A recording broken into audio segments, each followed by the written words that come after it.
আমি সকলোৱে গম পাইছোঁ যে আমাৰ চাবুৱা লাহোৱাল বিধানসভা সমষ্টিত মই কালিও কৈছিলোঁ যে আমাৰ ভাৰতীয় জনতা পাৰ্টীৰ যি ইউথ আছে সেই ইউথসকলে ইতিমধ্যে যুদ্ধৰ কাৰণে ইতিমধ্যে আমি ৩,০০০ বটল তেজ অৰ্থাৎ ৩,০০০ পাউণ্ড আমি পেক হেৰি কৰিবৰ কাৰণে ইতিমধ্যে আমাৰ এটা গ্ৰুপ কৰা হ'ল আৰু ইতিমধ্যে প্ৰায়সকলে আমাৰ ৰেজিষ্টাৰ হৈছে আৰু আমি দুদিনৰ ভিতৰত আমি ৩,০০০ ব্লাড আমি ৰেডি কৰি ৰাখিম।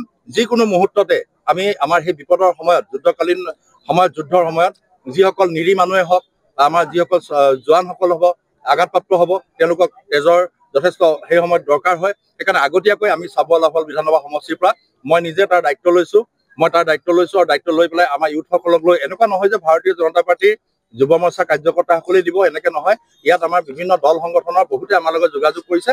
নেতৃত্বত মই নিজে আছোঁ আৰু মই ৩,০০০ বটল তেজ ইয়াৰ পৰা আমি সময়ে সময়ে যলৈ পঠাব লাগে তাৰ কাৰণে আমি বিহিত ব্যৱস্থা লৈছোঁ আৰু প্ৰতিগৰাকী আমাক যুৱ বন্ধুসকলে সহায় আগবঢ়াইছে। সেইকাৰণে মই ভাবোঁ যে আমি এই বিপদৰ মুহূৰ্তত আমি বিজয় উল্লাস নকৰোঁ। এইবাৰ যিহেতু বৃহৎ সফল বুলি ক'ব লাগিব, এইটো NDAৰ এটা বৃহৎ সফল যদিও আমি চাবুৱা লাহোৱাল বিধানসভা সমষ্টিত আমি তেনেকৈ কোনো বিজয় উল্লাস বা কিবা আমি কৰা নাই।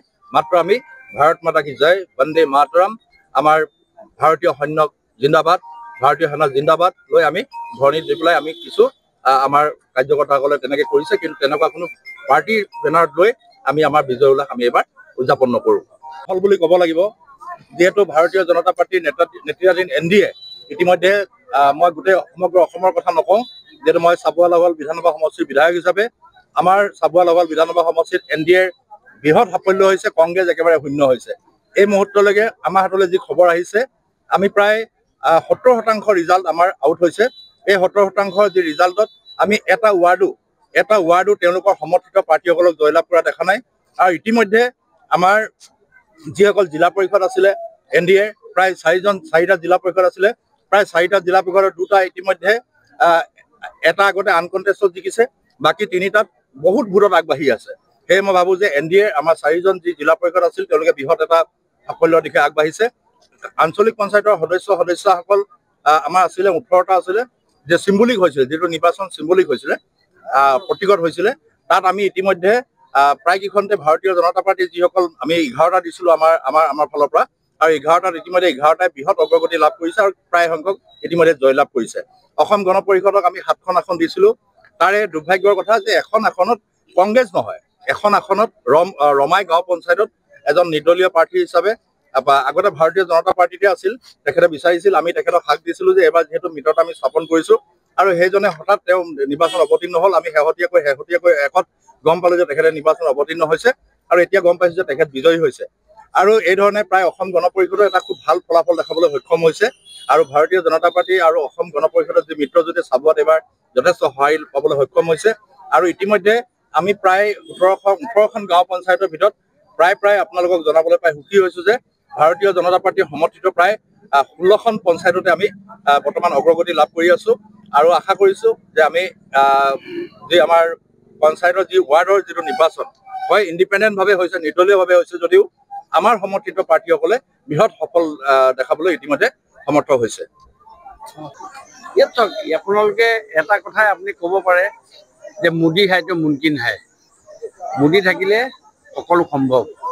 আৰু অসমৰ মাননীয় মুখ্যমন্ত্ৰী ডক্টৰ হিমন্ত বিশ্ব শৰ্মা ডাঙৰীয়াই কিক এণ্ড কৰ্ণাৰ মাৰি সকলোখিনি গ্ৰামাঞ্চলৰ ৰাইজৰ উন্নয়নৰ কাৰণে যিখিনি চিন্তা কৰিলে, সেই গোটেইখিনিক আমাকো যিবিলাক দায়িত্ব দিলে, সেই দায়িত্ববিলাক পালন কৰাৰ ফলত আজি গ্ৰামাঞ্চলৰ প্ৰত্যেকজন ৰাইজে উপলব্ধি কৰিছে যে দেশখন ভালকৈ যদি শাসন কৰিবলগীয়া হয়, পঞ্চায়ত ৰাজ ব্যৱস্থাটোক যদি ভালকৈ শাসন কৰিবলগীয়া হয়, তেতিয়াহ'লে এটাই দল আছে, ভাৰতীয় জনতা পাৰ্টী আৰু NDA।